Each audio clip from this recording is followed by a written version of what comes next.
I heard you. Yeah. Okay. Okay, right. I'm ready if you're ready.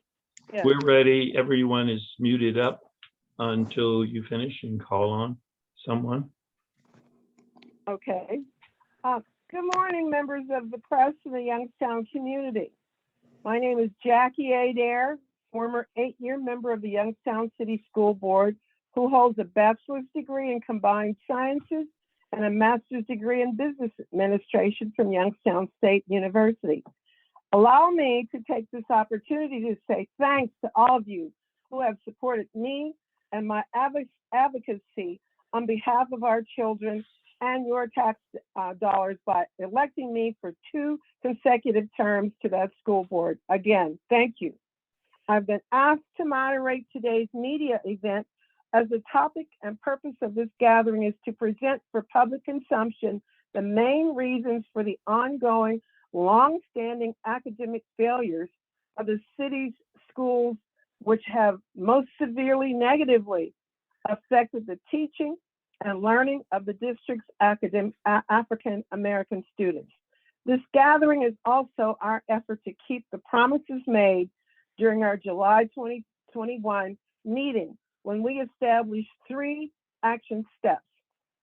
Number 1, establish an ongoing academic awareness campaign targeting parents, families, students, and the public. Number 2, hold quarterly academic status reporting community forums on the academic achievement levels of each school. And number 3, report findings to the media, local board, state senate, and House education committees on a quarterly basis. We are again coming to you and asking for your continued support by getting involved with this group in our efforts to correct, not just improve, our children's never-ending, unacceptable academic condition. You will see and hear information reflecting the number of students from 3rd through 12th grade who are not reading on grade level and who are not able to perform basic arithmetic math functions at grade level. My discussion will focus on the math section of the NWEA test, or that's the Northwest Evaluation Association test, which is a test designed to measure the growth of each student throughout a school year. It's given 3 times a year in Youngstown City Schools. You will hear information comparing the end of last school year's test scores with the first test of this year. You will also hear from member Lois Thornton, who will focus on the results of the reading test during that same period. I will now introduce the following task force members who will present to you comments, opinions on information submitted to us on the NWEA test results and GPA or grade point averages from city school district officials. Jackie Adair, I've introduced myself, educator and former, school board member. James Brown, current president, NAACP, Youngstown, Mahoning County. Lois Thornton, educator, retired elementary school principal. Louis Muhammad, first vice president, NAACP, Youngstown, Mahoning County. And Martha Robinson Brogdon, second vice president, NAACP, Youngstown, Mahoning County. Have I left anyone out?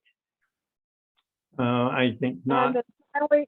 And finally, Gemma McWilson, I'm not done. Director of Campaign for African American Achievement, who will bring up the rear, okay? We will entertain questions at the end of the presentations. Thank you for participating. First, Mr. Brown, are you on? Yes, thank you. Thank you, Mrs. Adair. All right, okay, go ahead. Thank you, Mrs. Adair, and good morning, everyone, and thank you for being here. My name is James Brown, and I am the president of the Youngstown Mahoning County branch of the NAACP. I have been a member of the State of Ohio Task Force on Best Academic Practice Models for Black Students since its inception.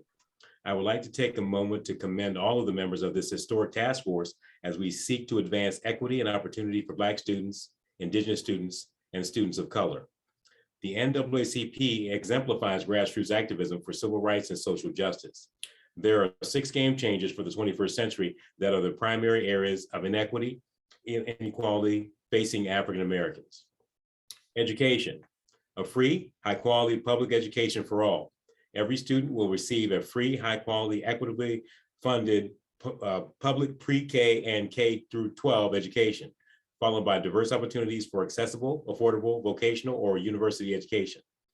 Education is the foundation for economic sustainability, and without a solid foundation, a child's future success is in doubt. Expanding youth and young adult engagement. The NAACP is expanding the presence of youth consciousness in every aspect of the association through significant attention to expanding engagement with the key age demographic, born 1979 and after. Young adult engagement will be key in policy research, development and advocacy on all levels through junior youth councils, high school chapters, and college chapters that are actively involved in the fight for civil rights and social justice. Economic sustainability. Every person will have equal opportunity to achieve economic success, sustainability, and financial security. Health equality for all Americans, including a healthy life and high-quality health care.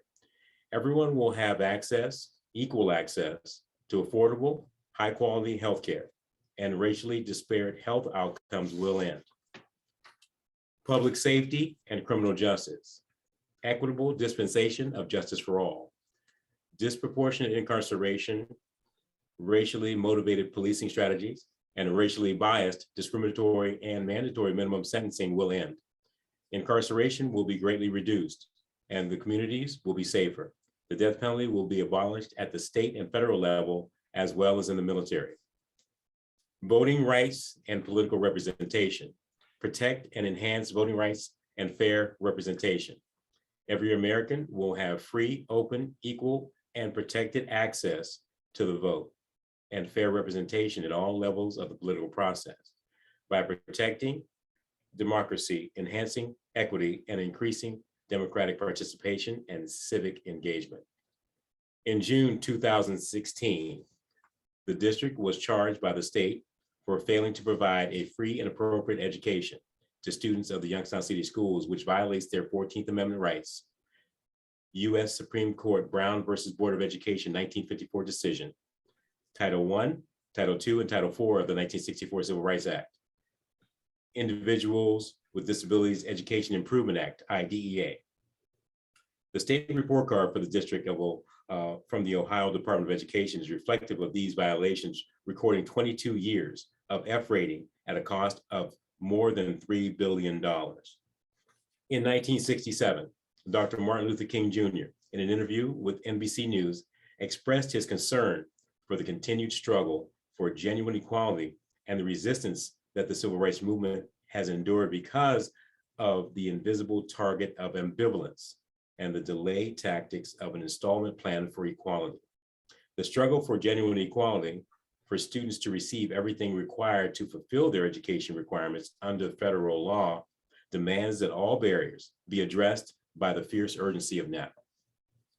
I thank you for your time, and I would now turn things over to the next speaker. Jackie, do you have Thank your you, hand Mr. raised? Brown. Jackie, I'm do sorry? you have your hand raised? No, no, I don't. There's a caller and user without a name. I'm not sure who that is, but we will go through the process and then I'll re-recognize whoever that person is. Mr. Muhammad. Our next speaker will be Mrs. Lois Thornton, educator, retired elementary school principal, Youngstown City Schools. Ms. Thornton, are you there? Yes, I am. Good morning, Okay, everyone. you may proceed. Morning. Can you hear me? We can hear you. Morning. Okay. Well, as you know, my name is Lois Thornton, and I am a retired principal. And it is an honor and a privilege to be a participant in this interview, a recording, statements. And I'm here today to tell you that achievement by our students can be done. it can be done. We can achieve anything we put our minds to. And with saying that, I'm going to give you a little bit of my background to let you know that I am legitimately an educator. I'm proud of it. My name is Dorsey Orton, as I said before, and I'm a retired principal with over 40 years of experience in the Youngstown City School District. This is my home. I have held many positions in the Youngstown City School District as a teacher, principal, supervisor, and after retirement, I worked in many positions with the title of utility administrator. I was a helper. I helped schools. At the end of the 2008-9 school year, I was assigned to Taft Elementary as a utility administrator with the title of academic and behavioral intervention specialist. It was known that I was sent there to help straighten out things because the school had gotten out of control somewhat, and they needed some help there. So the superintendent sent me there. My task was to assist the principal with the improvement of instruction and disciplinary actions and practices. I was asked to remain in the same position for the 2009-10 school year to assist the newly appointed principal with improvement in academics and discipline. In the school year 2009-10, Taft School was in academic emergency with an F report card rating. The new principal and I used the current data that we had for the school and decided to work on areas of attendance and discipline, because without attendance, with kids coming to school on a regular basis, and discipline, teachers working in chaotic, dysfunctioning atmosphere, you can't get academics done. It's impossible. So I remained in that position for the 2010-9-10 school year to assist the principal. In that school year, Taft Elementary School, like I said, was in an F rating. It was an academic emergency. The new principal and I used all of the data we had, and these were needed to improve before we could address any academics with any success. I became part of a building team in a leadership position with the entire staff of the building, and that included administration, teachers, parents, custodial, office staff, and all auxiliary staff from the Board of Education. The Taft School report card rating rose from an F to a B rating, effective school rating, in 2010 and 2011. And we were written in the Youngstown Vindicator as improving, going 3 rungs in improvement. So parents, and without parent and community support and effective communicating skills, this couldn't have been done. The superintendent with the administrative support staff placed confidence in the leadership of the school, and with the belief that the teaching staff would capture kids' hearts and work collectively towards the goal of improving academic achievement. And this was the biggie. The big thing was we had to let the students know that we cared about them, that we cared about what they learned, that we were behind them 100%, and we weren't going to accept anything but 100% from them. And with the team strategies focus, we did use our students became motivated to attend school regularly and more time on instruction. Discipline referrals decreased, and the climate of the school improved with an increased parental support. The whole school effort resulted in higher academic achievement. The low performance of Black children on standardized tests leads us to surmise that they cannot do it. And I'm here to say that they can. You expect 100%, and if you don't get 100%, you get 99, that's still good. But at least you put the mark high enough where you could aspire to achieve to get it. And that's what we need to do with our students here to achieve the low marks they're getting. Why test them if you are not going to expect that they are going to make the mark? So with that, Taft School, and I'll go back to that, Taft School proved that this is not the case. I was part of a team that proved that a school can achieve because students can achieve. I read somewhere that it says the school motto was students can because schools can, and you can reverse that, schools can because students can. And I'm a firm believer that high expectation of achievement for our students is the key to reaching academic achievement. And I will stick by that. And that's why I told a story about Taft, because you can rise out of the ashes to achieve high marks and make sure that our students get the benefit of everything that we can give them to make sure that and ensure that they get academic achievement. And that's what we're looking for. We're looking for good, outstanding citizens that understand what they are all about. That's my story. Thank you. Are you sticking with it? I just want to know if she's sticking with it, Jackie. She says that's her story. I wanted to know if she's sticking with it. I'm sticking with it because, and Jim knows where I'm going. I'm going that I have a service. I have a service, and Thornton Educational Services, where I tutor students on whatever they need to be tutored. If it's for motivation to achieve and learn, if it's attitude, we do all that. If it's talking to the teacher, we do that.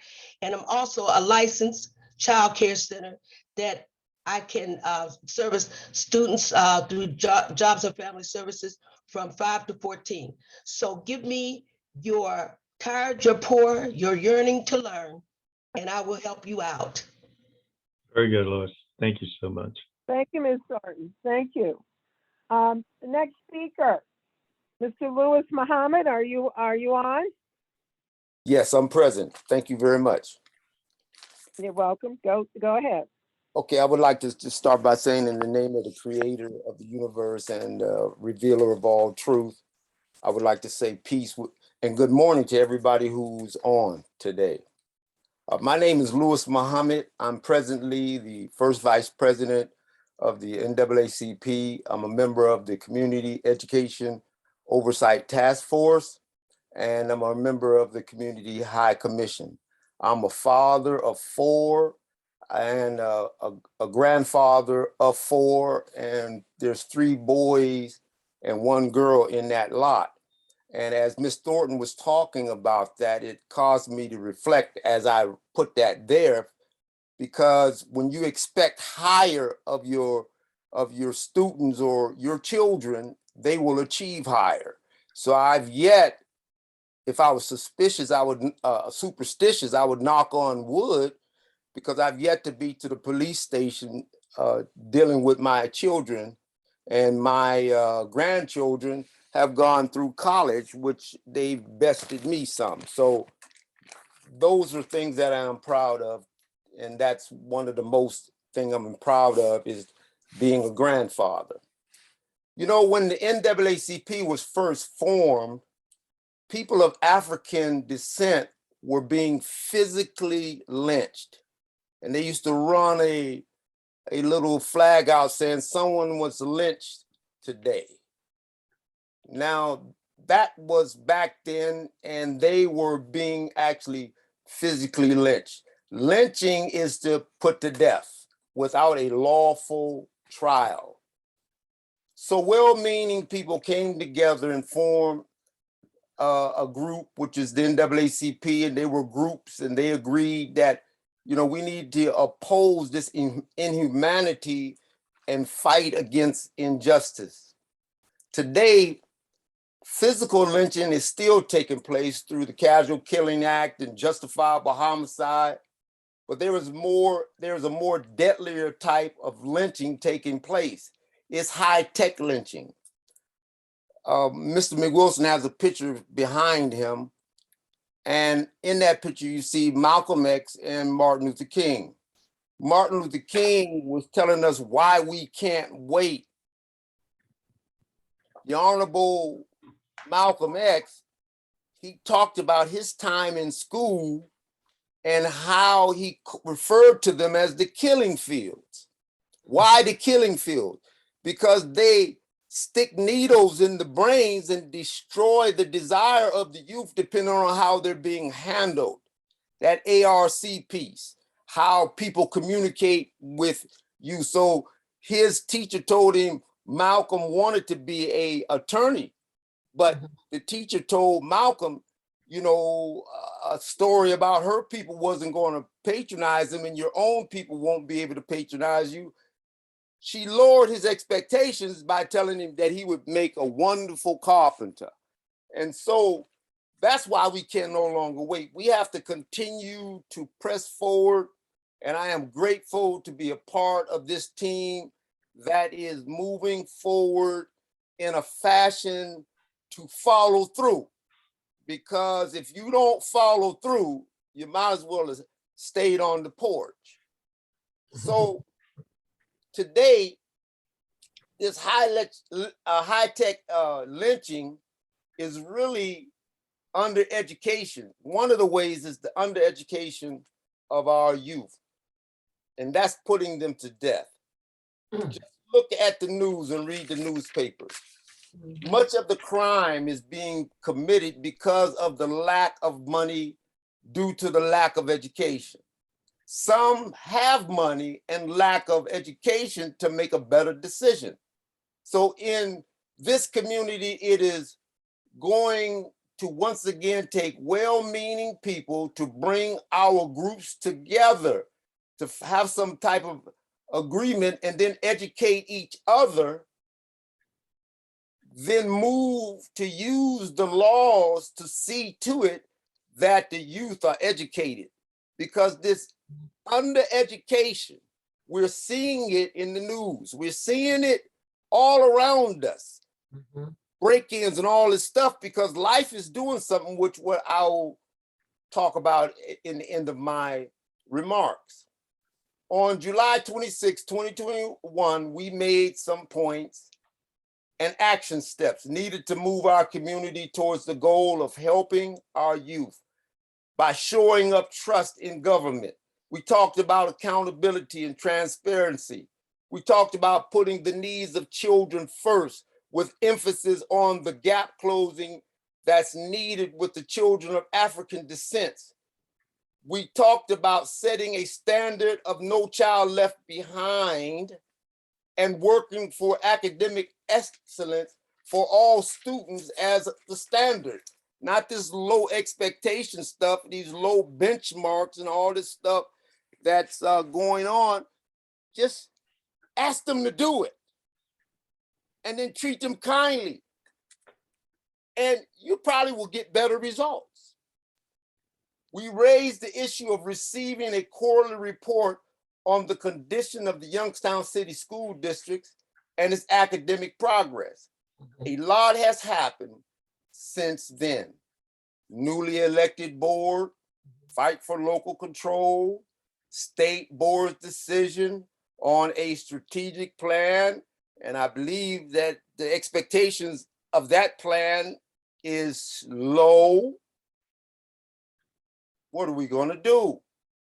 And the school to prison pipeline is gushing out low grade point averages to the tune of over $3.1 billion. You see them sometimes on the news and in the newspapers as homicides and drug cases and conflicts and et cetera, et cetera, et cetera. The Community Education Oversight Task Force has looked at data from GPA to salaries. And from my viewpoint, it doesn't look good for the future of our community and our children, except we improve. As I close, what is life doing?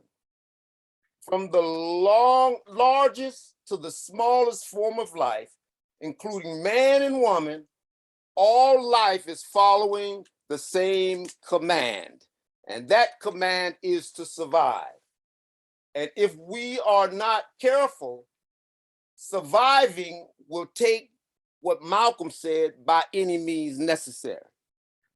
The 1954 Supreme Court decision starts by saying, today, education is perhaps the most important function of the state and local governments.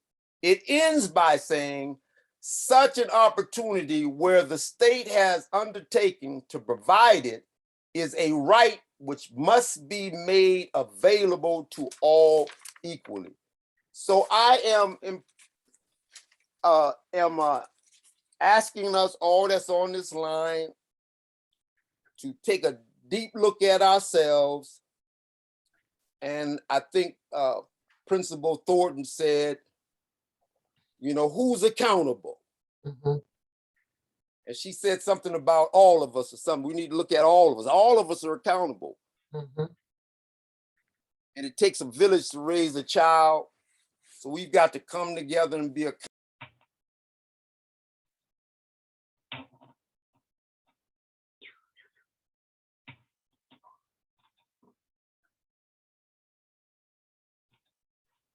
We lost you, We brother. lost him. Yeah, we lost him. Yeah, he needs to unmute. Is Yeah, he muted? was mute. There Yeah, you go, brother Lewis. He unmuted. I got to do that over? No, we got to just No, your just last sentence. Just the last thing you said. Well, it must not have been what the creator wanted me to say. So I'm gonna just I'm gonna leave it at that. And thank you all for participating in this forum. And I pray that the people who are looking on will take this and do something about it. Not just talk about it, but let's do something about it. Thank you. Thank you, brother Lewis. Thank you, Mohammed. Is Martha Robinson on? No, Jackie, she's not.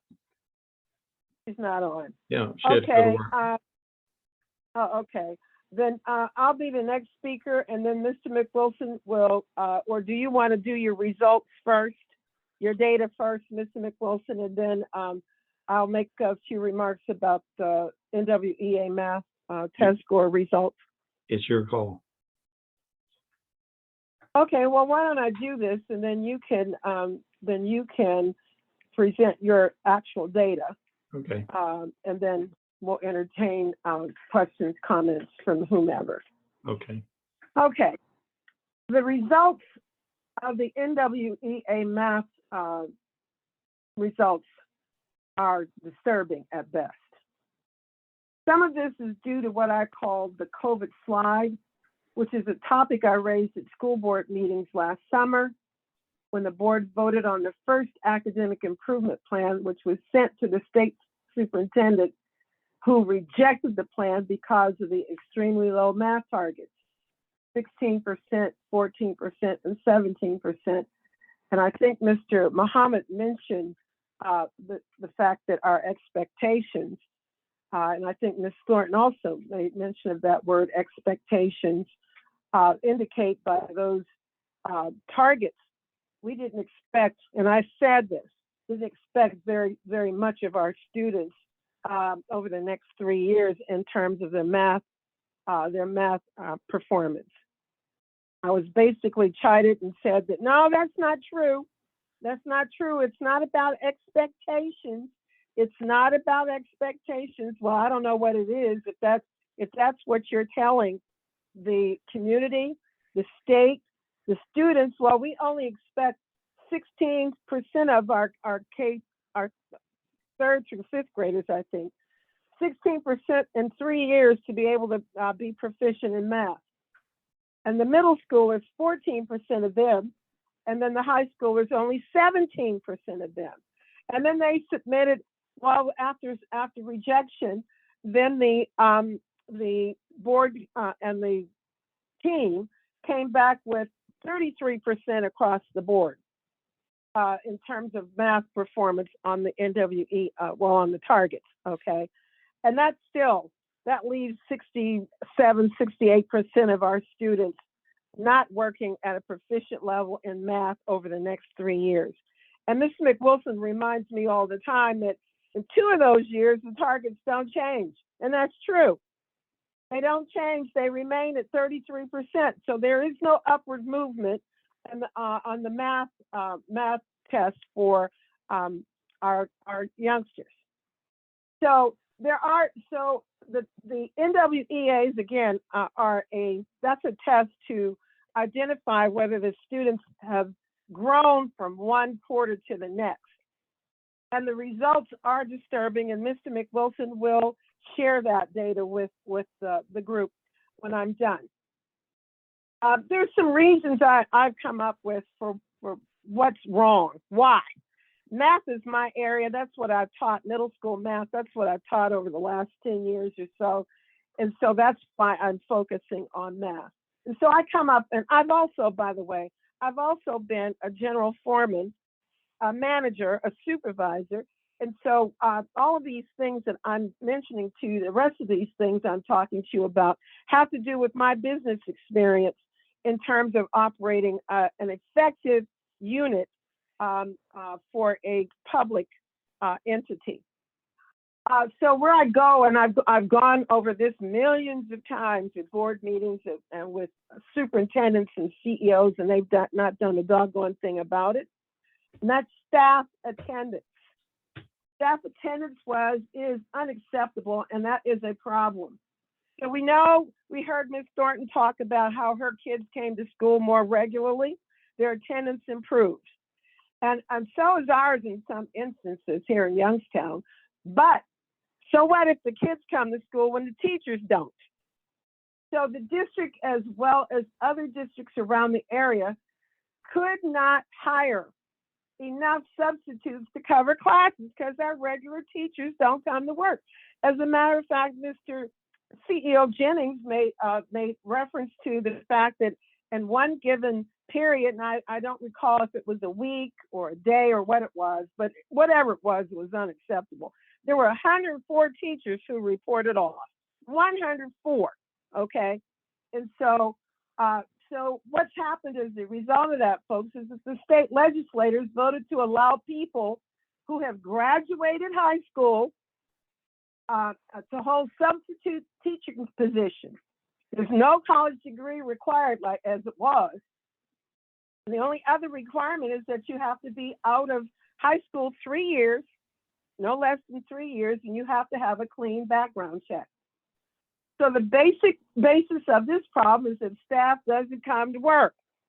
So a high school person, I'm not making disparaging remarks about graduation from high school, but really, they're going to teach at levels sometimes, algebra 1, geometry, which is now a requirement from middle school to high school on that test.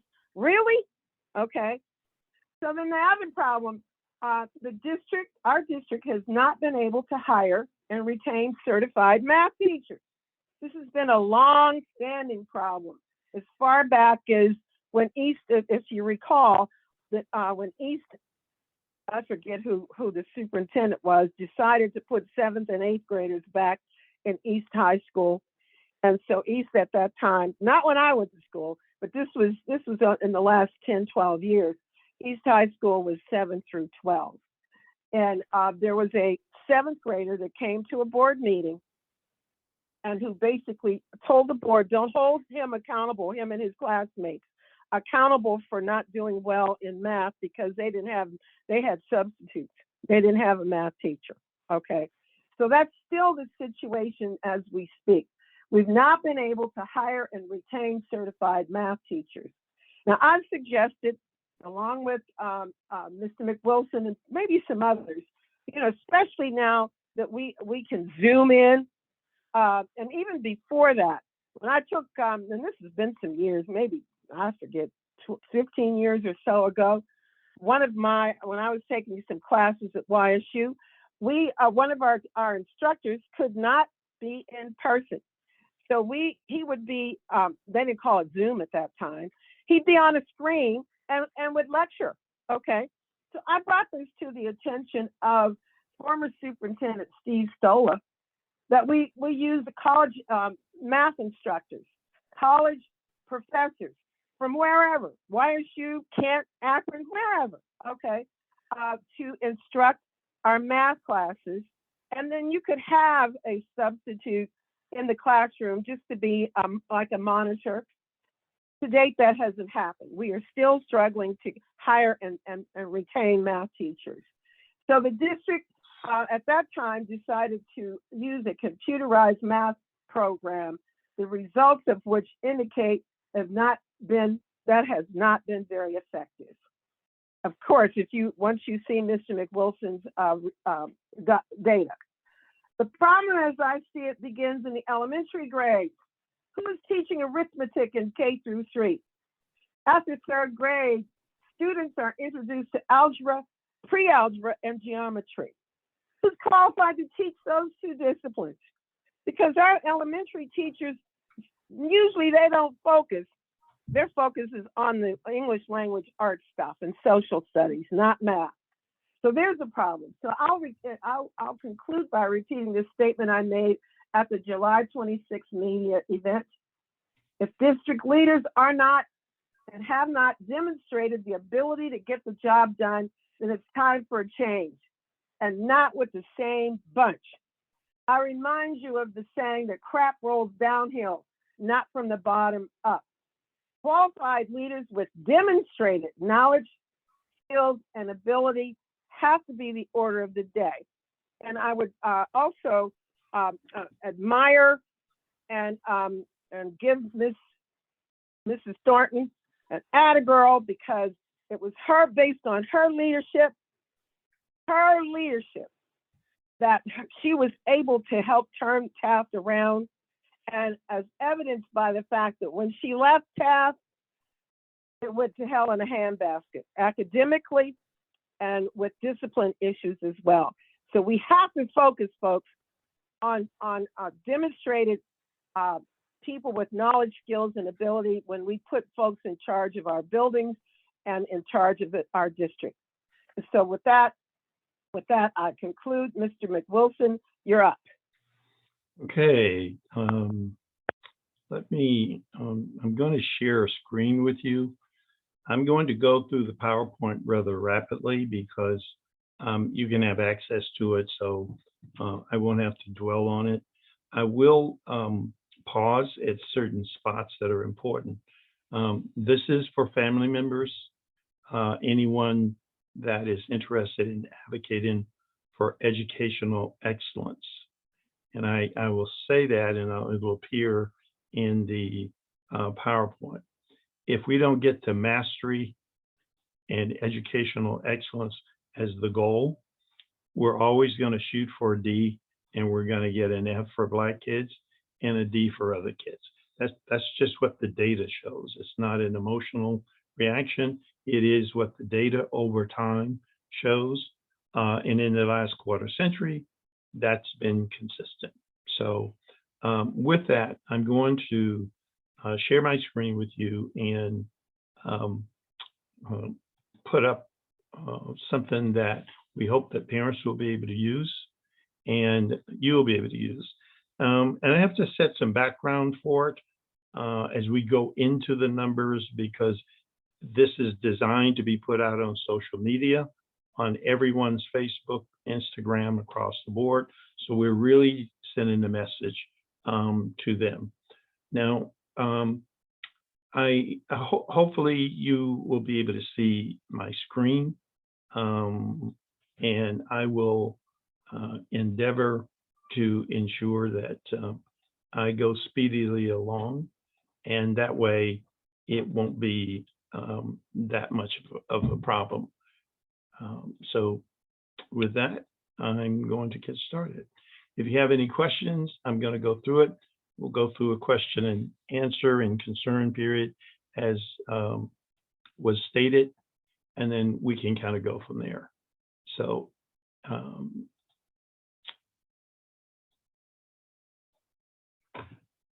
okay, so what you see on the screen is the thrust of our problem. Mothers can't teach what is locked away from them. Mothers can't teach what is locked away from them. Children can't learn, and there's a T missing there. Students can't learn without the unlocked knowledge of the mother. Now, what does all that mean? The design of people being brought into slavery was to de-educate them, deculturate them, and then miseducate them. And that miseducation was psychologically put on the mother because the mother is the one that gives birth, and what she passes on in the beginning, at the beginning, from birth, has a lot to do with the direction of the child. Well, if the mother's knowledge that she needs to ensure the liberation of her child is locked away and she doesn't have the key, then what she passes on to the child goes to school with a backpack with a lack of knowledge from home and from the community because there's been no unlocking the key of that information. So I want you to keep that in mind when we talk about families. What is it that the mother should know, would like to know, but is already locked away from the beginning of our sojourn into this country? And the key has never been put there. You can have a PhD and be miseducated. This is very clear. And the reason why we know this is going to become apparent here as we go through. These are our children, and we're going to have to take responsibility for it. What they know and what they don't know is based upon what they've learned from those who are supposed to teach them. This is our responsibility. Learning while Black in the United States is absolutely essential in creating educational excellence for African American children.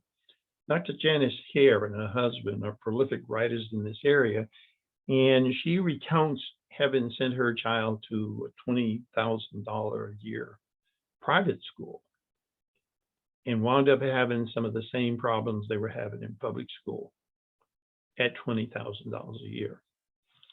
Our children have to know clearly, distinctly, and specifically that they are young, that they are gifted, they can achieve high achievement, but it can't be done unless they get the knowledge they need from those who are conscious and have it. They can't produce the excellence which they're capable of unless they already know it, believe it, it's affirmed by those around them, regardless of race, creed, or color.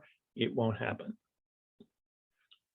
The Community Education Oversight Task Force advocates for educational equality, quality, effectiveness, equity, and leadership in academic and financial accountability. We're shooting for a new mindset, mastery and excellence versus the bell curve. If you haven't read the bell curve, I wouldn't advise it because you already know what they're saying. The persons that are a part of the task force, which was sent out, are also so that you understand their backgrounds and why the task force has worked over the year to put together its own focus and to focus on those who've been left out. That would be the family members of the students who are at the bottom. My job is to present to you through the campaign the data that I've accumulated, shared with, and that has been shared with me. So the first step here is let's compare academic data as presented to leadership costs. The number of Youngstown City School administrators earning $100,000 to $190,000 per year as of 2021 is 17. The number of Youngstown City School administrators earning $90,000 to $99,000 per year is 13. So you have 30 people in leadership positions running an F school district with PhDs and master's degrees. So obviously something is missing in the consciousness in terms of not being able to produce excellence at that level. And I compare that to the average people working in Youngstown. The median income in Youngstown is $28,822 in 2019 per the census. The per capita income in the past 12 months, $18,623. Persons in poverty is 35%, according to the census. Those issues are going to come back in a minute because of the issue that everyone is making poverty and trauma an obstacle. And those are false narratives. So who's making the money? Everyone that's making over $100,000 is in your current view. Their titles, their name, their contract, whether they're black, white, brown, blue, gray, or green, it's all listed. All of those that are making $90,000 to $99,000, their names, their contract, and their race. So we have people who are being paid extremely well, but the academic return on investment is an F. This is a email that I received from the public records person in the district because we gather this through public records information. We want people to know what's going on. And before we go on to grade point average, I wanted you to know the response that I received from the district, that 90 to 100 is an A, 80 to 89 is a B, 70 to 79 is a C, and 60 to 69 is a D. Lower than a 60, that's an F. That's going to play out here because the state does not have the same grid when it comes to how it ranks schools. In terms of grade point averages by schools in Youngstown in the first quarter, highlighted some of these. These are all in the PowerPoint, so I won't go through each one of them, but I highlighted several in red. YTEA is East High School. Last year, East High School grade point average for the school was 1.09. That's an important number to remember. And in the first quarter is 1.889. If you look at YTEC, early college, 3.7 under the same conditions of poverty and the pandemic.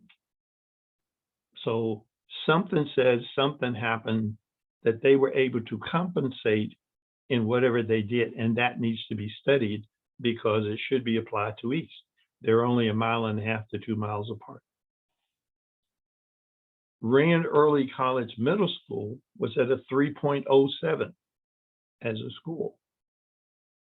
Now there's something that tells you a little bit about the virtual school and how the district has not got a handle on it because that overall grade point average is 1.55 at the bottom. So there are things we can learn from schools and people and teachers and administrators already here, but we're not duplicating and replicating success. In terms of math, which is what Mrs. Adair was just speaking of, so 2021 academic data compared to salaries in Youngstown City Schools. I bring your attention to the white area, like low, average, and low. When they switched to quintiles, Quintile, I'll go over that in a second. When they switched to quintiles, was to get away from A, B, C, D, F, but there are 5 sections here, as you can see. 0 to 20% is in first quartile, also called the bottom. We need to know what's the bottom, and 80 to 100% is called the top. That's very important when you look at those numbers. Also in the PowerPoint, if you want to look up statistical analysis as it relates to quintiles, you can do that. Again, these are the data in quintiles. And if you look at the numbers, there are 5 numbers. There's low, that's an F. There's low average, that's a D. There's average, that's a C. There's a high average, a B, and a high. So you have A, B, C, regardless of what they call this, it's still the same thing, and you will see this later. There is an explanation of the North West Evaluation Association for Reading and Math on what is an RIT scale, because they use an RIT scale in the Northwest Evaluation Association. There are answers in here. There's a Q&A info for parents so that when parents get this, they'll be able to read it for themselves. It's on a scale of 100 to 350. And in the primary scale is supposed to be an achievement scale. Now let's take a look at the first quarter in NWEA reading compared to salaries, and always keep the salaries in mind. So the Oversight Task Force grading is here. FD, total FD, which means we added up both F and D, and what this tells you is that 74% of the Black kids were below average. Let me repeat that. 74.8 are below average. Hispanic, 77%. When you go to math, it's the same deal. We spread it out so you can see F, D, C, B, and A, but it doesn't change. If you look at the Black students on that list, then you add 67.9 and 19, you're at over 80% of the kids are below average. That's what's going on right as we speak.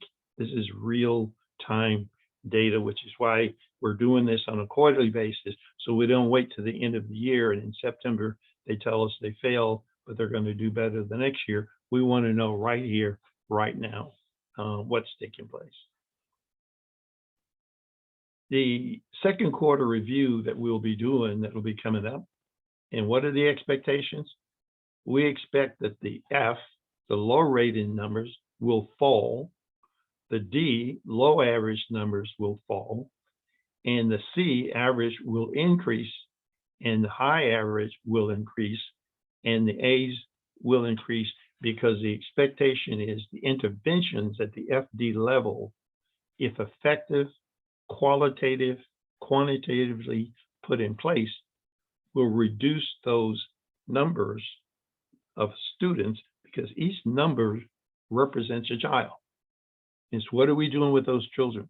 What are the interventions? How is the money being used? And in Youngstown City Schools, the average expenditures per child is $12,400. Well, at Youngstown State University, for $12,400, you can get full tuition plus fees paid for each year you go to Youngstown State University. So family members, students, advocates for academic excellence, please call 330-937-8481 with questions or concern. Email education.oversight.taskforce@gmail.com. And the appropriate level person that can answer you will get back to you. For civil rights issues or questions, contact the NAACP, I forget the P, and 330-782-9777. Again, these are our children. It's our job to make this happen. No other organization in the city, no politician, no pastor, no sorority, no fraternity have taken on this issue. And if they're out there and they want to and focus on the academic achievement of our children, we are more than willing to talk to anyone, include anyone, anytime, so long as they focus on the children, not trauma, not poverty, because those are red hens. The number one issue for Black students and people in general is institutionalized, legal, structural racism that was put in place and is now morphed into de facto conditions that still maintain what was done when the laws were passed in the first place. Unequal by design, high stakes testing, and the standardization of inequality. That's what we're dealing with. So I want to end with that, and any questions that you may have related to the data. The PowerPoint will be available for anyone. There are links and phone numbers, but we want the parents to have access to something other than just the system, because the system's record at a quarter century in F for Black students and D's for all other students is abysmal and has to be changed. And that is our goal. So with that, Mrs. Adair, any questions that need to be posed, come up, any comments that want to be made? Thank you, Mr. McWilson. I do, you tweaked a thought when you talked about interventions during your presentation. And just for the listening audience, viewing audience, the plan that was submitted and finally approved by the state superintendent is not an action plan. It's words, and it does not include any action steps, any intervention steps to help us improve our, I'm going there, our math scores, our math performance. Now, and as I said earlier, the focus, and if I didn't say it, I'm saying it now. The focus from everybody, from the CEO down, has been on reading. And you know my feelings about that, so I won't go into that at this point. But they have, as evidenced by, it was said at a board meeting that there will be 4 days a week of reading intervention, okay? And that, we never did get, well, I was on the board, we never did get a description of what that looked like or what it was going to be. And then 1 day intervention in math, okay? So in terms of us doing anything about this poor status that we find our students in reading and math, the usual stuff. And I have, I talked to one of those chiefs who basically said their ideas, what they plan to do are the usual things. Well, you keep doing the same thing over and over and expect the same result, a different result. What's that tell you about these folks, these leaders? Okay, and she talked about after school programs. How's that worked out for you? And so, there has to be some outside the box thinking and doing in terms of getting our kids up to par and beyond par in reading, and especially in math, okay? Because if by the time you're in 9th grade, if you can't do addition, subtraction, multiplication, and division, you're pretty much lost. You will not be able to function as in algebra and geometry, okay? So, and that's part of what the problem is. And then our kids just kind of, unfortunately, they just kind of drop out. They don't care. I can't do this. Math is hard. Well, no, math is not hard. Okay. And so there has to be some more intense discussion about action, steps, not words. Lay out what you're actually going to do in order to help our kids, our children, get out of this academic malaise that we've been in for, well, you said 25 years, and I agree with that. So that's what, those are my comments, Mr. McWilson. Does anybody else out there want to jump in? Let me just follow up before you start. Ms. Adair said something has to be done. Well, we're going to be the one to do it because everyone else has failed.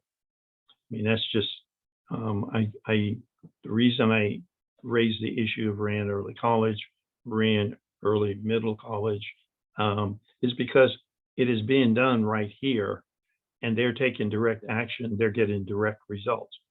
We're going to have to insist that duplication and replication of best academic practices, because the people who haven't done it, who have failed, are still designing the system. They need mentors. We're going to have to find the mentors for them. They do exist. There are mentor teachers, there are mentor principals, there are mentor superintendents.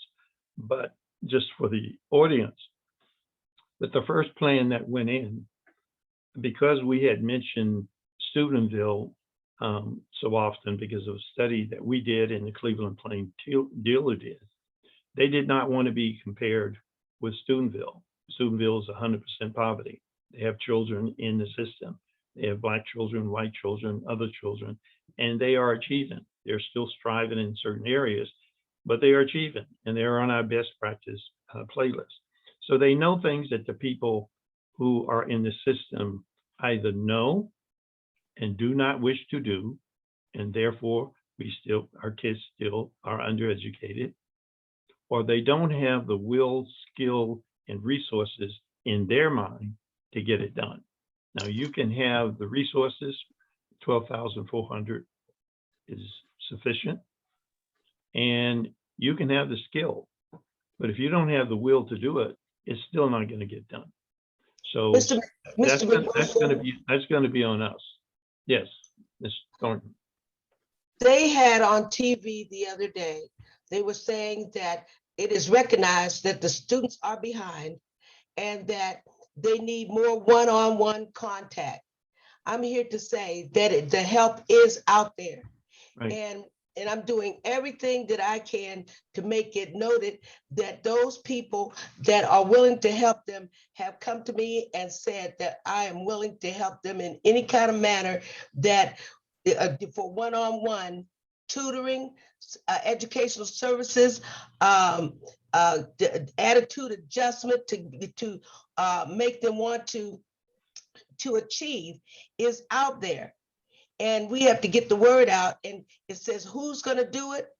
I'm going to do it. I'm going to help, and I've been helping.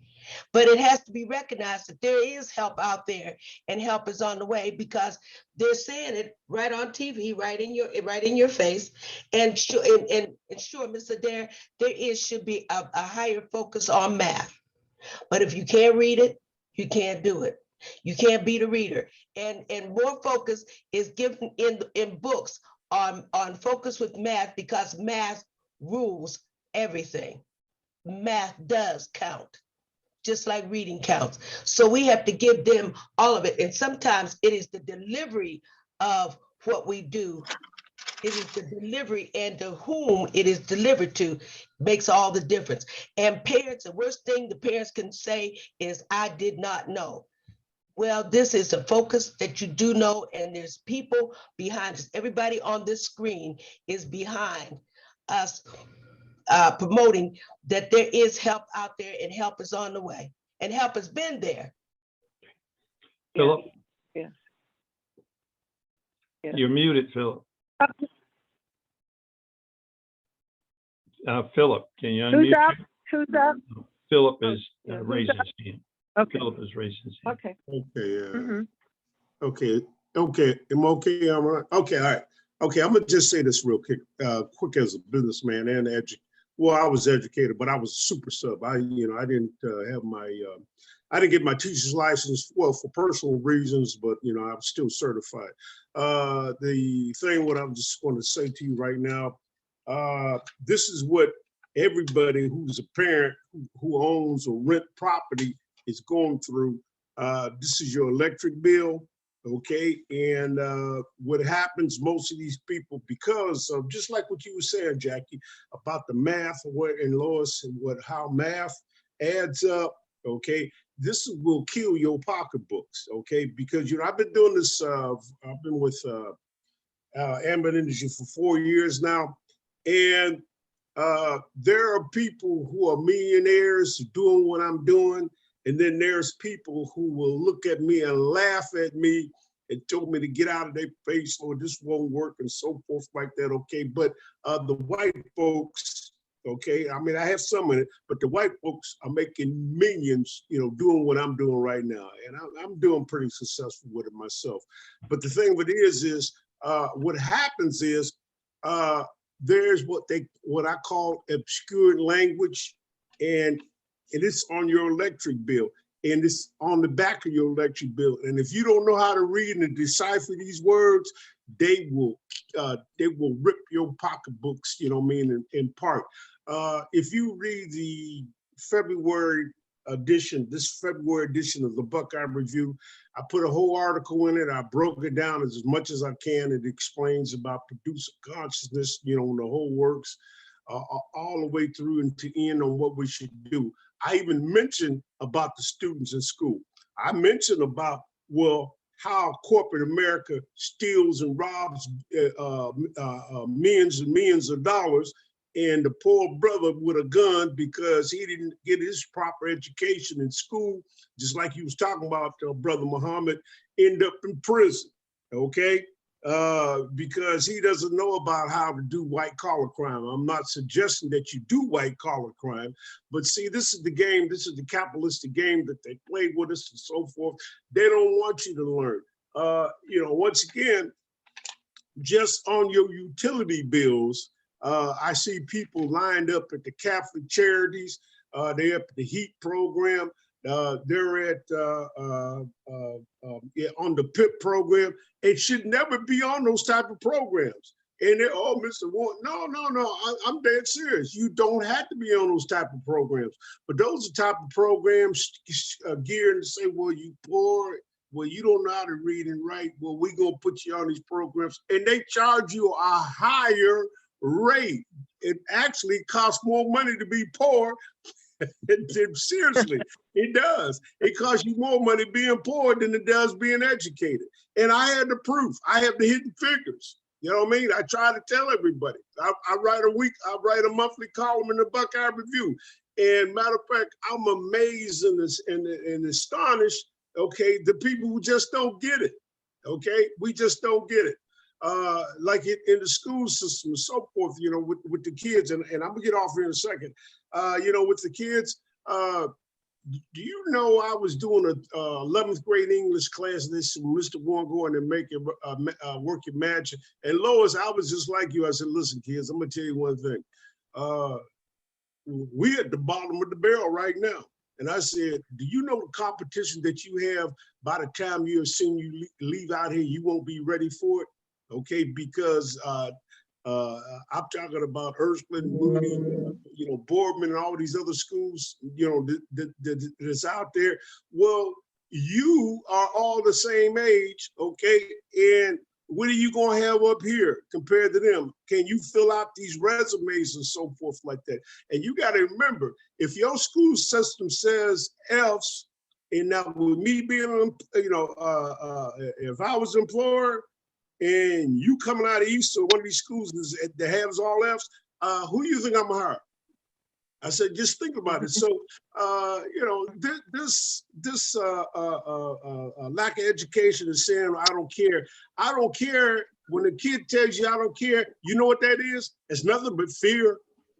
It's fear, okay? Because he knows that he didn't get it. You know, like you said, Jackie, by the time he was in the 9th grade, well, he know he done messed up, okay? And it's hard for them at that age because of peer pressure to try to even catch up, okay, to what he was. And like you said, he ended up dropping out of school, whatever like that. And it's easy. That's the easiest thing to do is drop out. Okay, and so, you know what I mean, and drop out of society. And that's what the state of Ohio and everybody else wanted to do, because, you know, once again, in closing, I'm gonna just say this: through the 60s, we have more Black doctors and attorneys and so forth. You know what I mean? And, you know, and Black professional people back in the 60s than we do now. Okay, I'm dead serious. Find me a Black doctor running around here in Youngstown. I can't even get one. I'd love to go to one. I mean, there's only a few. Okay, and there's no specialists. Okay, but the thing, what I'm just saying is that we, as like you said, producer conscious wise. Okay, like I'm not promoting my brother's book, but I'm just trying to tell you. We don't have any other choice because nothing else is working. Why don't we try producer consciousness?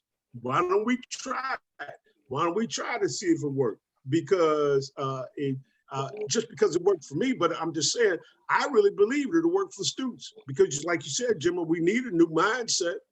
And the thing of it is if we don't change the mindset, to a producer conscious mindset, we'll keep doing these non-productive things over and over and over again. Okay? So our job is the task force job is for the parents. And again, this is for the parents who are listening. Our Right. job is not to complain. Our job is to come up with solutions and then help you implement those solutions. So if you have ideas, specific if you want to do something about it, again, go back to the numbers of 330-937-8481 or call the NAACP at 330-782-9777 if you have a civil rights issue. The system is not going to tell you all you need to know. It's because otherwise it would not be able to maintain itself. We wouldn't have a quarter century. So our job is to be solution oriented. Mrs.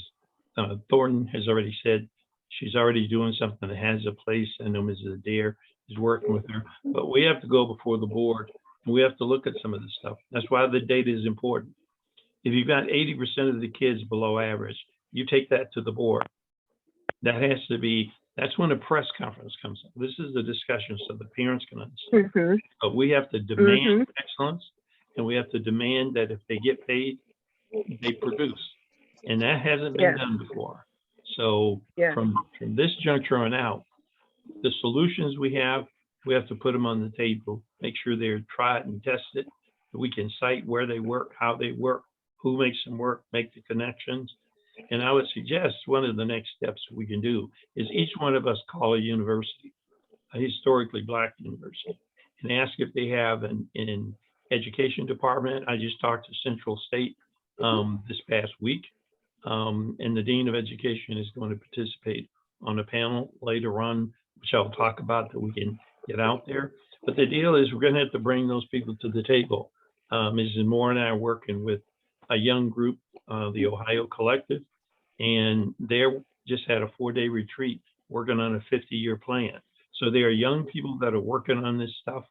We're trying to pass on what we know, but we have to collectively make it happen so that people out there know that there's, number one, there's a place to go. There's an email you can email. There's a civil rights piece. There are individual people who have knowledge. There are people who are working on solutions that already have solutions where you can go get help. All those things, they need to know that that's taking place. So I just want to put that out there so that families are aware. This is where the Education Oversight Task Force, the information that we went over, it's going to be posted. So on all social media, so if you have friends, when you get it, make sure you pass it on to someone else. And if you have something to add or something that we missed, make sure you call us and let us know.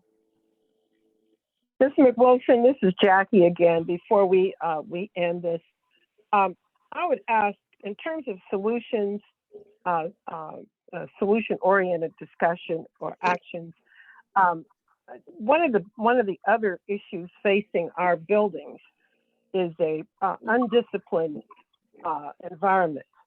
There's fights. The kids are fighting like there's some wild animals. Girls primarily. Ms. Thornton and I have talked about what she did to calm the waters at Taft. Granted, that was an elementary building, but she did calm the waters. And there was something and I would ask that she comment on that. And then there was something that someone said during this call about how kids are disruptive, even up through maybe high school, how they act out because they don't know and they're embarrassed to let their fellow classmates know they can't read or they can't do basic arithmetic, so they cut up. And that has been an ongoing issue from the elementary grades up through high school. And so, and then finally, contacting HBCUs. I don't know how many times I've said that, as far back as when I first got on the board, and it has, they make noises like they contact HBCUs to try to recruit more African American folk into coming and working in our district, and I guess it just hasn't worked. okay? I- And then I'm there are a not lot of, I'm not suggesting that we ask the district. to do it. I'm saying that's the task force. Each one of us, I've already called. oh, no, I'm Hey, just saying that it's been done, Yeah. that they've said Well, it's been done. but- That's all but I'm what- saying. but- Yeah, but what I'm saying is what we're telling the families that we want them to understand. Everything that they've Oh, done, yeah, that okay, I'm they've said just they have saying, done, just to has not worked. keep it out there. Yeah. Just that to we- keep it out there, just to let you, all of you on the call to know that's been recommended over and over and over again. And as recently as this past year, Mr. Batchelor has said he's been on a campaign to be in touch with HBCUs and blah, blah, blah. So again, Ms. Thornton, what you had shared with me about how you handled when the teachers were complaining about disruptive students and what you did at your building in order to deal with that. Would you share that in terms of a solution with the group? Would you share what you did with the group quickly? Because I guess we need to conclude this. Sure will. I'll be glad to.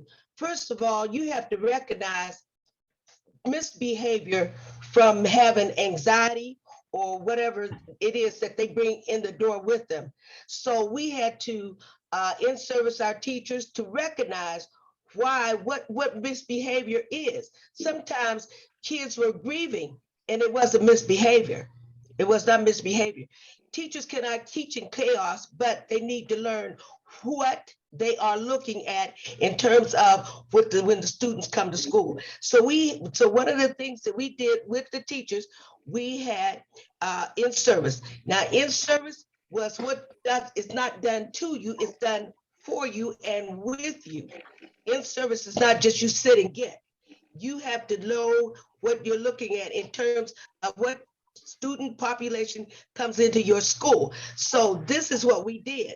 We had an awareness. We had an awareness situation of different children that were disruptive, and they wrote down who was disruptive in your class, who you felt was disruptive in your class. And so we took that clientele, we took that population, and we talked to them collectively, and we talked to them individually. When we talked to those students collectively and individually, it made a difference. They came to school and they said, well, somebody cares about me. Somebody cares about me. There were kids that were being forced to sell drugs. There were kids that had parents that it was a toxic environment in their homes. And you had to recognize you can't teach somebody who is upset, hungry, have been beaten, all these things. And we had the way to talk to the teachers to recognize what they were looking at. It wasn't always disruptive behavior. Sometimes these kids were looking for somebody to understand. And so they found us. We were willing to do this. And the teachers on the staff were willing to take a look at what we were saying. And we had coursework on it. We had a practice of best practices on it. And we had a chart. And what we did with the students, we made sure that they understood that somebody cared about them. That starts the whole thing rolling. Okay, I put up the numbers which are available to everyone in terms of the number of fights, in terms of females that have been reported. And I say reported, because nothing is valid until it's verified. But the data that's been reported so far in the first quarter, 47 females, 99 males. And so that information, 67% of the fights have been Black students, who now only make up 56% of the population. So all of this is leading us to, again, we have to be solution oriented in everything we do. We've talked about it ad nauseam. Everybody else has talked about it. So George? Yeah, my name is George Freeman Jr. I'm former president of Youngstown NAACP. And I was glad to see that Dr. Richards was on. I'm hoping he's still on because Dr. Richards, as far as I know, is a senior person at the Ohio Department of Education now because the young lady coming on is new in that position. And Dr. Richards is going to be the president of the Academic Distress Commission here in Youngstown. And with Dr. Richards being supposedly a guiding hand with the Board of Education, I'm hoping that he's heard enough today from the different people that talk that we know how to get the Black kids and the rest of the kids on board so they're learning, so their academic achievement rises. So I'm hoping that Dr. Richards will be in contact with us and we can be in contact with him so we can be a working group with him and the local board of education. Is Dr. Richards still on? It's not still on, but George, are you suggesting being direct action oriented, that you would make contact with Dr. Marva Jones and Dr. Richards to ask him to meet with the task force? That would be a great idea, sir. Yes, sir. Okay. So You too. can also ask the president of the board, you had sent them some information. I'm just saying, every time we come out, we should be taking a direct action to make things happen with the people who are in power. You brought him up. Dr. Jones was on the call earlier, I think through most of the PowerPoint. And if you want to take that on as a direct, then we can set up a meeting and have that discussion with them. That's why I asked Dr. Jones, where is she with the package that they're supposed to deliver? Because the task force is going to need that package. And we're in discussion on that package at the state level right now. And that's the task force on best academic practice for Black students. So if you want to take that on, that will work. Mrs. Moore? I would just like to follow up with Mr. Warner. He said that the language that's on the electric bill, I would like to just ask Mrs. Adair and Mrs. Thornton, there's language in every content area, whether it's in math, whether it's in home economics, whether it's in biology, whether you're teaching division, there's steps in division, but that's the language within that discipline. Are those things being taught by the teachers?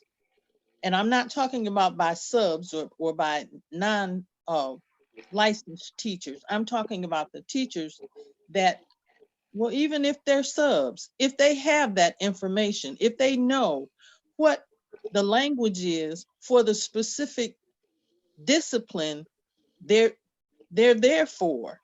There's language, and you have to know how to read to do anything. That's like reading a recipe. You can learn fractions by making cookies. You said think outside the box. Well, you've got to know how to measure. You've got to know what 1 cup is. You got to know what a 1/4 cup is. If it tells you to double that, you have to know those things, but that's language that that's reading. You have to be able to read in order to go through the process. And the math too. So has anything ever been done like with the water bills and the light bills? There's language that I don't understand, but when I call the water company, I want to know, what does this mean? And if it's not explained to my satisfaction, then I ask them, no, can you pretend like I'm a first grader? I need a better understanding of what this means. Now I can very well look it up in the dictionary or Google it or what have you. But if I'm on the phone with you, then I want to know what interpretation is coming from you as far as my bill and what it means. But as far as anything in any subject area, all subject areas, there is language that has to be taught. There is language that is taught in all classes and all grades. You can't get around that, and we can't assume that the children know that, because they say add or pluses. They don't say addition. They don't learn. They don't teach what should be taught. They say take away. They don't say Mm-hmm. subtraction. They don't know what subtraction looks like because those words have not been introduced to those children. When they say add in, they don't know what that is. When you say quotient, they don't know what those words are, and they don't know how to go through the 4 steps of division. They don't know, once you go through the steps, then boom, you start over again. But we have to know, I'm talking about the administration has to know and go and sit down with their teachers to find out if they're teaching the language that goes with the discipline. If they're going to teach reading, I don't have a problem with them teaching reading 4 times a week, but 4 times a week, the kids are still going to go to math. They don't have math just 1 day a week. First of all, they need to get money to give the kid a book to take home. They don't have books to take home. That's true. That's That's true. because I agree with you, because Mr. The So language of math is not taught. The language of mathematics, arithmetic, for the most part, is not taught. No, it's not. So let me So just, let me go back here to something both you said. I'm glad you are in agreement. Mrs. Thornton, I saw you bowing your head. So I'm going to go back to what I just said to George. This is a power issue. So it's the power issue right now, a request to meet with the CEO, the chief academic officer, to have this discussion as it relates to what are they doing and where they're doing it. And that just becomes a public request to have that meeting, because what we're talking about here is the solution. And again, I go back to what I said.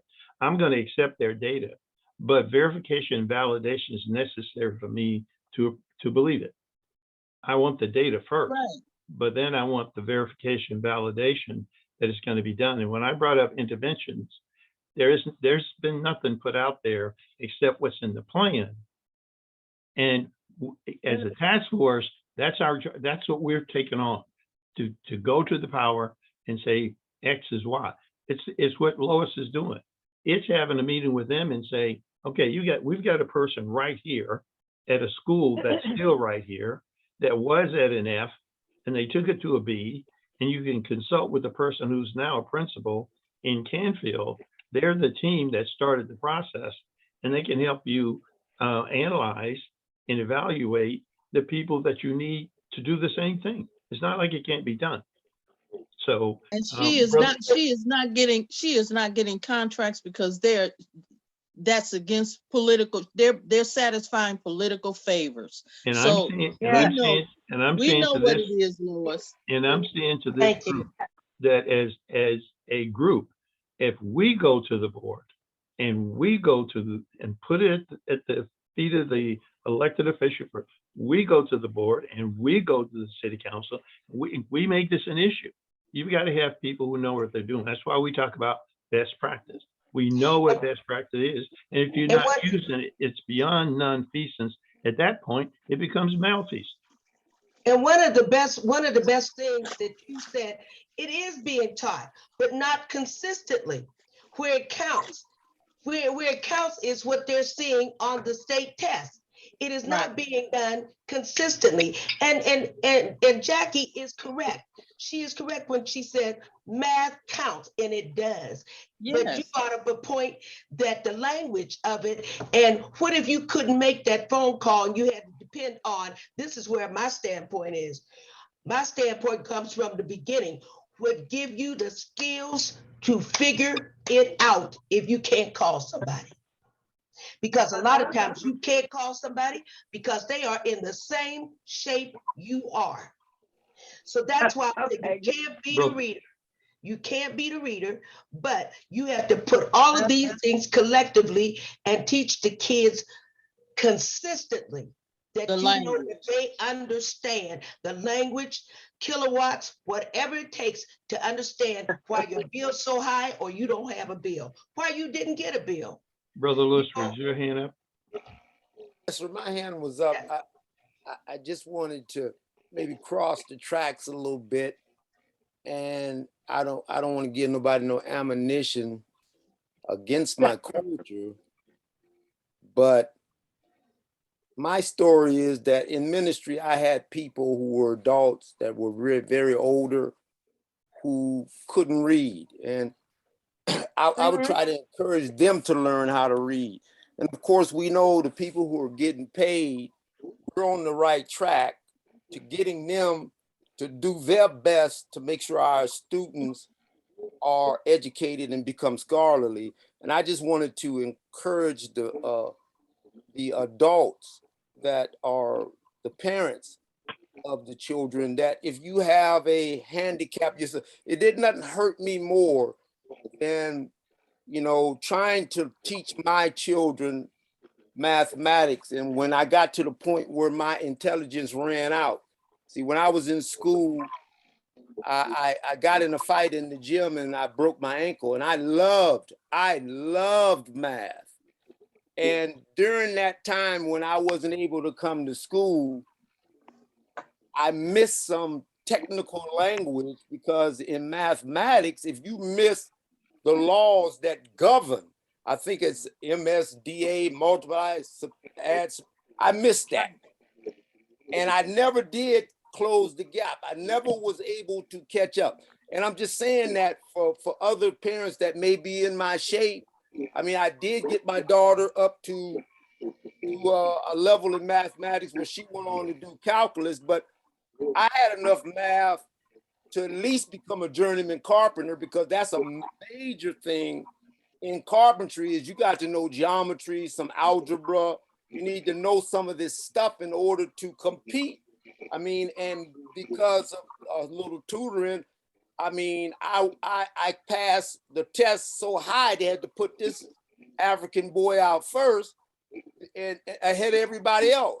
So I'm just trying to implore the parents who may watch this after we do what we're going to do and put it up on YouTube, to challenge yourselves to take a more active role in helping Principal Thornton and the other educators to get this discipline thing with our children under control, and show them this language. Try to keep adult conversations to adults. I mean, because we had some parents, my parents probably, I mean, my mother graduated after she was, you know, had a few children. She got a GED. My father probably couldn't even read above a 3rd or 4th grade thing. But one thing, they had enough sense to keep adult conversations away from children so that children didn't have the pressure to take this. I wanted to just mention this to help our educators out so that we're not ignoring that side of it. If we're, because I'm not talking to the board. I think we're directing this toward the community. And so I wanted to encourage the community to challenge yourself. If you can't read, learn how to read so you can help your children read. You can't do the mathematics. Try to, you know, I mean, I got a tape from a guy from the Nation of Islam called the Math Doctor, Brother Shaheed. And I'm studying that. I'm trying to catch myself up, because that was an embarrassment to get to a certain point. And I mean, and I know other parents may feel this way, but challenge yourself and push toward the higher mark so that you could also participate in helping the Youngstown City School District. Mr. Muhammad, can I say one thing before, and then I'm going to be quiet? Yeah, hold on a second, Lois. I want to get Homer in because he's working with Mike McNair. Mike is off. Homer, could you, Mrs. And then Lois, you can go next. I just want to get Homer because there's a major part going on with parents right now that he and Mike are working on. Yeah, I was listening to everybody, especially Mrs. Moore and Mrs. Thornton. And the point that Mrs. Moore raised as far as the language that operates, not only in math, but there are other disciplines that language and being able to read is very important. The point I want to make to the parents who are listening, there is a consciousness or mindset that a person, especially young people, they have to have in order to do math, in order to do English, history, in order to read well. And that consciousness is to this, I go back to and my brother brought it up. And so and we're not promoting a book, but Yes, you we have are. you have to have a producer consciousness. Your brain and mind has to be oriented around being a producing agent. And our young people don't have that producing agent mindset, which means language. The language our people have, especially our young people, is a commodified consumer mentality. And if you operate as a consumer, you expect people to give you something so that you can consume it. We don't have a mindset that's oriented around producing. So just the production exists in all of math. And they even use the word product. So when you look at every single aspect of mathematics, every single aspect of English, of writing, of history, the language is a production process. Yes. Everything. So if you look at everything in English, it's all about producing by way of the subjects, the objects, the verbs.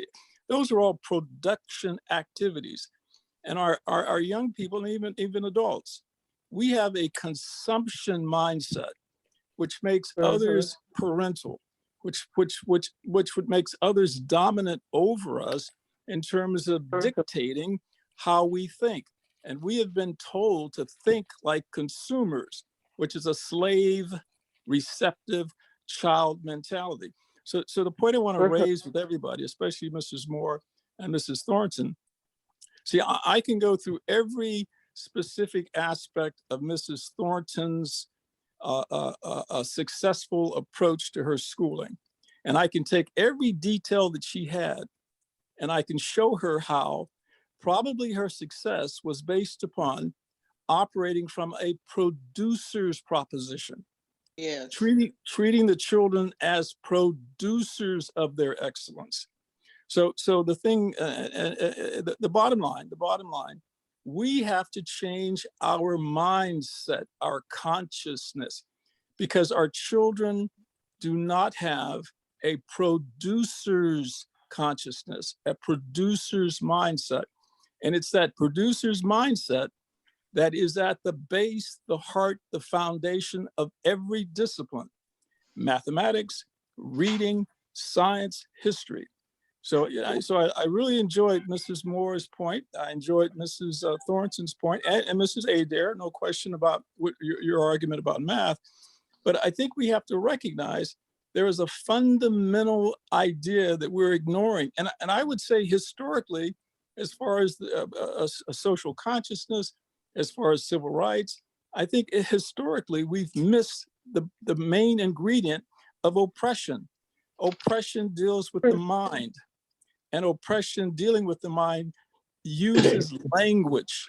And the language of oppression throughout the history of this country is the consumption oppression, consumption mindset. So we have to begin teaching our children that they're producers and show them how they're producers every single minute of their life. They produce breathing, they produce walking, they produce hearing, they produce listening, they produce their anger, they produce being able to do math. Their consciousness is just the opposite, which has debilitated our people, especially our young people. So that's the whole essence of this producer consciousness. So I appreciate all listening. I have a tendency to be pedagogical. I didn't mean to be pedagogical, but I tried. Thank you. Thank you. Hey, Homer, James, are you getting ready to leave? Yes, sir. They're about to close the office here because of the weather, but Great. no, I appreciate being here today, and we just must continue to work together. That's all. Okay, Mrs. Thornton, and I'm going to put this first slide up again because I want to go back to what Homer says. And Homer, we are producing, and we are talking about producer consciousness, and we do have to talk about the book. So I would make the comment, we're not pushing it because we have to get it done. No new mindset is going to take place. Lois, I'm going to put this up to help us close, but I want to make sure you had your hand up. The only thing that I want to say is that when we talk about finding, we know what the problem is. Everybody knows what the problem is. But just like Jackie said, what are we going to do about it now that we know about it? What are we going to do about it? Well, somebody asked me, why are you so interested? You're past this. You've done what you could do. So you don't have any kids in the school system. And they said, what is your skin in the game? Have you ever heard of that? That figure of speech? What skin do you have in the game? Well, my skin in the game is that I live here. I'll probably die here. And the students that I meet and I have educated are well-rounded, and they can take care of, they'll be taking care of us. And so that's my skin in the game. I don't want to see somebody in the bank can't count my money. I don't want to see somebody at the nursing home that can't read the thermometer or make a decision whether to call the nurse or not to call the nurse. You know, we need thinking individuals, and all of it depends on, that's my skin in the game. I want to see productive students, and that's why I'm in the game. That's why I'm, a producer, like you said. And what Homer said is correct. We teach them not to keep it and bury it. We teach them so that they can produce a commodity. These are our customers, and they can produce up on request, up on demand. In a crisis, they can produce, and they can articulate what is wrong or what is going to go right, and they must see it, and the parents must see it. So that's my skin in the game. So let me go back to your skin in the game. Lois, Jackie, George, James has already said yes. Homer, Phillips under the weather. Lois, Paige is out of town. Martha, Darla, and am I leaving somebody out? Wanda. Wanda. Yes. Okay. Our first trip to the board, we all need to go together. It's called a bolus effect. Does everybody understand what a bolus is? Yes. A bolus effect is that when you get ready to treat an infection and you get in the hospital and it's so far gone, they want to save your life. Instead of giving you, 500 milligrams, 2 pills, take 2-4 times a day and take it with water, they put you in the hospital, put in an IV, and they give you 1,000 units in the IV for 24 hours to get your immune system caught up. We're going to all have to show up at the board meeting with prepare statements that go 4 minutes, because you don't want them to believe that you're going to try and take 5 minutes. And we have to touch on these things that are solutions, that we know are solutions. And we have to do it. And I know that the first board meeting is this Tuesday, but the next board meeting, we should be ready to get to that board meeting. That's the 4th Tuesday. And we should all be ready to show up. We should have, as Lois has said, we should have our choir practice before then, so that we're on the money. So my question is, are we prepared to do that? Mr. McWilson, this is Jackie. Yes. That 4th board meeting, the vote's going to be taken as whether to keep CEO Jennings on as superintendent or not. Right. And so if there's going to be any input about that, it needs to be made. Well, it wouldn't be on coming that. It's strictly going to be on our kids. I mean, they're going to get into their stuff. But I'm just saying that community participation, that's where we start the process of focusing on the kids and academics. All have the leadership. If anybody has any concerns about the direction that the district has taken under his leadership or his predecessor or whatever, then that would be this Tuesday would be the time to speak on that. And then of course, go to the 4th Tuesday of the month and speak on everything else we've talked about. But I'm hanging my hat on leadership, And that until we get academically astute with demonstrated skills, knowledge, and ability in terms of our district, we're going to still be in the toilet here. So that's why I'm making that statement. Yeah, no problem. Anybody who wants to go do that, I'm not interested in, because they're all have done the same thing to each other and they're still sticking it to each other. So whoever wants to do that, I'm going to Yeah. stay focused in this academic thing. So on the fourth Tuesday, are we prepared to represent the kids and their families? That's my question. If we're going to take action, direct action, and get it on the plant, notify the media we're going to be there to speak, we have to hit the ground running. George is going to make the call. George, you said you would make the call about the chief academic officer, the chief of student services, which is over special education, and see if we can get a meeting set up with them on air, on Zoom. So it's recorded for the benefit of parents. I can't hear you, George. Are you saying something? He's muted. Yeah, he's trying to unmute. Okay, I'll check with him later. He's having a problem with it. But just so that you know, we've already asked for a meeting. Jim, I will make a call to Dr. Richards. Okay, all right, great, No, thank you. And that's so what you said. Mhm. the community You health said commission. chief academic officer. That's not Dr. Richard. I'm sorry. That's not Dr. Richard. Chief academic officer is not Dr. Richard. No, he knows. He was speaking of what he said earlier. Yeah, but your question was about the chief academic officer and whoever that other one was. Yeah, he'll have Oh, that list. and He's the- talking. and Yeah, student services, yeah, Youngstown. it's that whole list. He'll have it before he calls. I just wanted to make sure the commitment was there. It's on record, so the people that see this, they're going to know what we're doing, that actions are being Mhm. taken. Anyone else? Okay, I do really want to make sure that we're clear about this issue of the point I made in closing for families. Mothers do not have access to what's been locked away in their head through the deculturation, de-Africanation, and de-education of traditional African conscious people, period. We are modifications of the Eurocentric model. We have to operate within the Western Hemisphere. That's a part of what we have to do.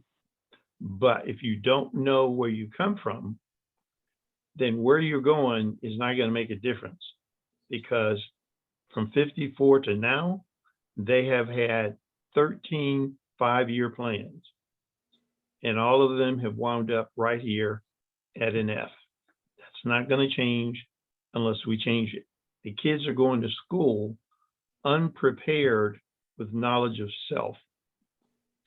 So if the lock is on the mom and the lock is on the child, the only thing they can do is pretend to be a white, European-oriented mind child and do whatever they can do within that context.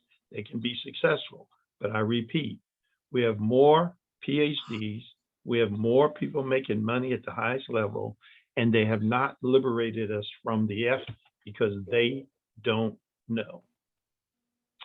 So, Ms. Page, I appreciate your being on. Do you want to say something? I know you're in your cozy place, but before we close, you know the people here in town, you know the parents out there. I just like to say to the parents, since this is really geared towards the parents, that it's your responsibility, the community responsibility to unlock the education of our children. When Lois and Jackie was talking about fractions, I remember when I started out at Hayes as a sub for a teacher that was out sick, I did a program called Fractions with Pies. And I had the parents all to bake a pie, and all the parents cooperated. And I had flashcards and everything. The parents was there. And then when you pull a card, it said a third Well, they had to cut their pie in a third. They pull another card for a fourth. They had to cut the pie in a fourth. They pull another card an eighth. They had to cut the pie in an eighth. And then 16th, they had to cut the pie in a 16th.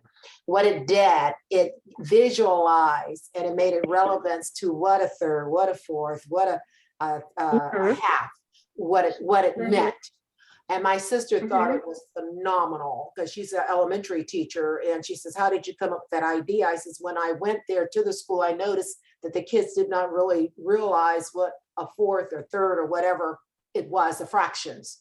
And so how can you divide or multiply? You don't know fractions. And so that's how I came up with that. So parents, if you're cooking, if you're baking, just like Miss Willie Ann Moore was talking about the language, make everything relevant. If you're driving down the street, make it relevant. If you see a sign, if you're in a doctor's office, start teaching the children relevancy at a young age. And so that's what I, would like to inject, because reading when you're driving, what does that sign says? What number is that? What street are we on? Okay, so you have to start young.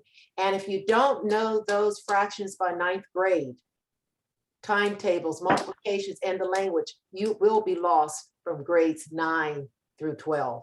And it'd be hard to get caught up. Great. Thank you so much. I appreciate it. Anyone else has closing statements for our parents? Gemma, I would just like to say to the parents that it doesn't matter if they're scared. If they go to the meeting, stand up, plant their feet, be unapologetic, and say it anyway. And if people are going to be mad, let them be mad with the NAACP. Tell them, because the NAACP is working with you to help your children to be successful. Yes. And the NAACP will have to shoulder the brunt of whatever it is, because we know if they're silent about their pain, they will kill them and then say they enjoyed it. And that's by Zora Neale Hurston. Thank you.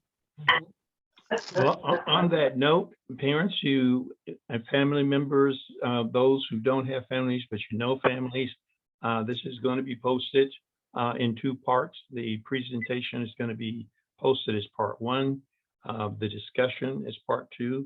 And when you get time, you need to do it. But we're not going to get through this without all of us doing our part and simply sharing this with some other family members, students, whoever you have to share it with. But we have to turn this around, because the system and everyone in it has failed and have failed for a quarter of a century. So that's why we are doing this, why we're taking the lead on your children. So give us a call, 330-937-8481. Call the NAACP, 330-782-9777.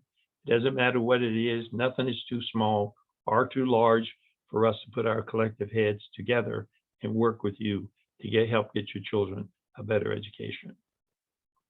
Thank you.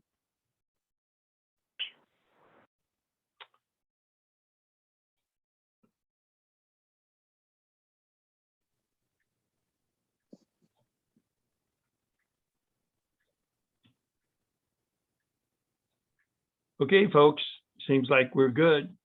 I think it was a great meeting. I'm really happy that we were able to do this and start the process. Once we get started, everyone that has a Facebook, an Instagram, a Twitter, anybody on your list, enlist them. We have become our own public relations team. We've become our own marketing team. We have to create the image that that's what we're about. We have to brand it. And people who care about the kids, they'll get aboard. And the ones, as I said to Jackie a year or so ago, anybody that doesn't want to get aboard to help the kids, as far as I'm concerned, they're an enemy of what is necessary for our children to achieve.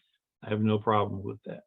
So whether they pastor, potentate, sorority, fraternity, board member, mayor, city council person, as far as I'm concerned, they need to get with it. And that's what we're asking them to do. So thanks very much, Jackie. Great job. And thanks everybody for doing their part. Dr. Marva Jones was on out of the state superintendent's office, and the chair of the Academic Distress Commission was on for the first part. So there is a buzz. We will get the impact of that. But as she said, which is why I wanted to do it on air, they're supposed to deliver a package to us. And we've asked for clarification on 2 words out of about 30 pages.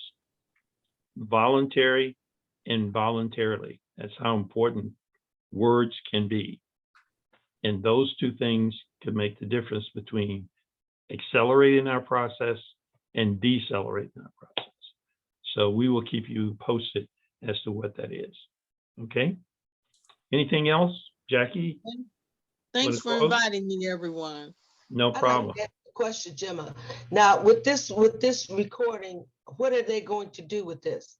I mean, I know it's going out to the. You mean what we are going to do with this? No. I mean, what's the reaction of them, of Marva Jones and The state people? right? Well, the first thing Dr. Jones is going to report back to the state superintendent and state board president. And Dr. Richards is going to have that conversation with the CEO and with his other members of the Academic Distress Commission. And hopefully they learn something. But yeah, the system was, if you think of it this way, they're always going to do what they always do to prevent us from doing what we need to do. That's just the way it works.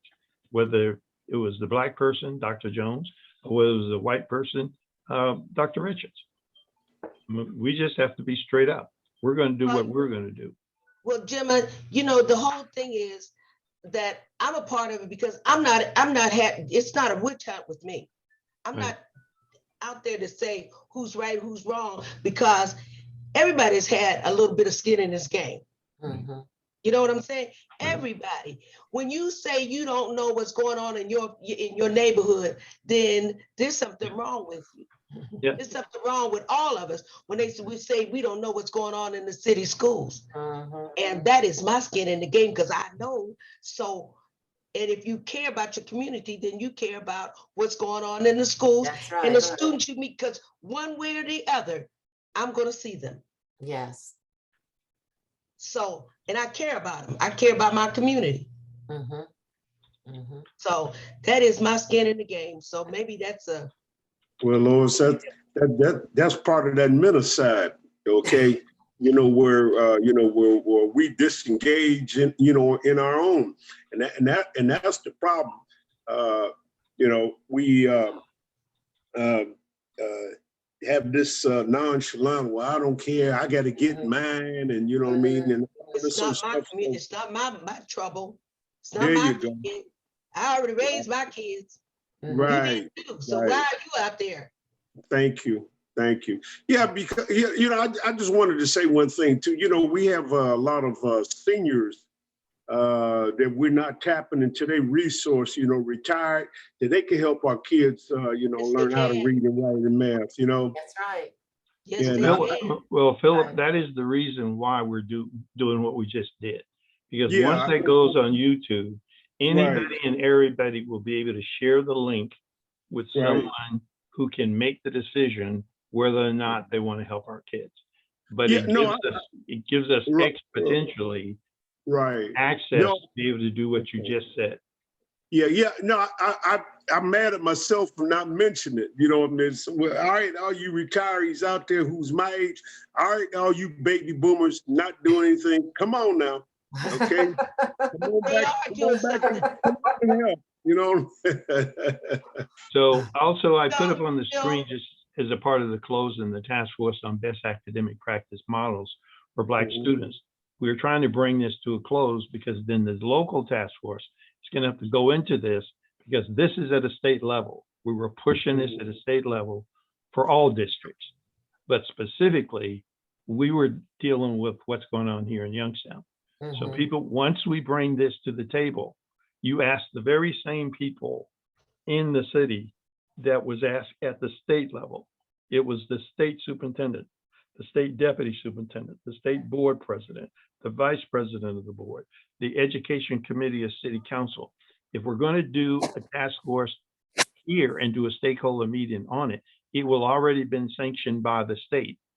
And this discussion that they don't want to have on the board, because Jackie was the only person bringing it up, about these Black kids. Well, that's what this task force is about, delivering on the promise of Brown v. Board of Education. So I just wanted to bring that up so the parents know that there's something going on locally and that there's something going on statewide. Okay, thank you. What did we do this in? It's 1 o'clock. So we did it in 2 hours. It will probably be in 3 parts. I missed my lunch. Huh? I'm sorry. I missed my lunch and taking my pills. Hey, that's because taking your pills is get that done right. And all the parents out there, don't start watching something, don't take your medicine. Anybody else that wants to say anything for the closing order? I appreciate everything. And Mrs. Page, I definitely appreciate your example that you brought up because it was stellar and it's something simple.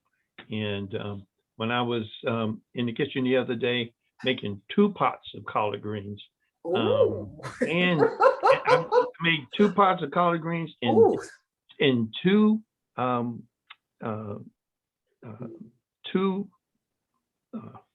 pans of cornbread at the same time because I didn't want to miss anything. I wanted to make sure it was all there, and I read the instructions. And then my wife came in at some moment and said, "Is that really a third?" And I'm going like, well, so when you said that, it was really funny because I said, if it's close to a half, it's a third. I was approximating. It came out good though. So I just want you to know, all of that stuff is stuff that we just want our parents to know. They're doing very valuable things, but because they don't value what they're doing as a part of education, that's part of the problem, right? Because all the things that you were talking about are things that parents do every day. And I wanted to make that point about mothers because people get down on a lot of these mothers and they don't know what they don't know. You can hold them accountable once we can get the information, but just like we're finding stuff out and we're having to bring it to the forefront, that's what we have to do. So thanks everybody. I'm going to close out now and we've had an extremely successful day. Brother Lewis? Yes, sir. I like the fact that you're flying at 100,000 feet now. Well, I just ain't gonna look down, that's all. All right, everybody. Bye-bye. Bye-bye. Bye-bye.